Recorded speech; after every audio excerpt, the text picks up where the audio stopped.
اب ترجمہ کلاس کے آخری طالب علم و تشریف لاتے ہیں محترم حمزہ ریاض، وہ سورت الناس کا لفظی ترجمہ اور مختصر تفسیر بیان کریں۔ سورت الناس کا لفظی ترجمہ حمزہ ریاض۔ السلام علیکم ورحمۃ اللہ وبرکاتہ۔ بسم اللہ الرحمن الرحیم۔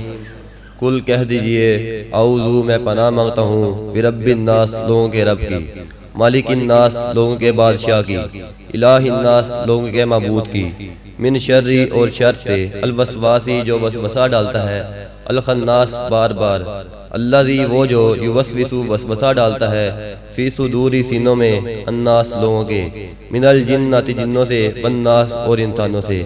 یہ سورت اور سورت الگ اللہ تعالیٰ نے اس موقع پر نازل کی جب نبی کریم صلی اللہ علیہ وآلہ وسلم پر ایک یہودی عورت نے جادو کر دیا۔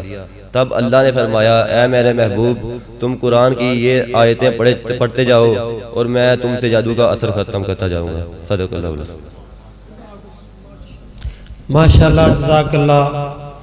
یہ ہماری جو ترجمہ کلاس چل رہی ہے، الحمدللہ سارے بچے اسی طرح لفظی ترجمہ اور اس کی تفسیر جانتے ہیں۔ یہ تھوڑا سا آپ کے سامنے جو سمجھ لو کہ ایک نمونہ پیش کیا ہے کہ اللہ رب العالمین ان بچوں کو استقامت عطا فرمائے۔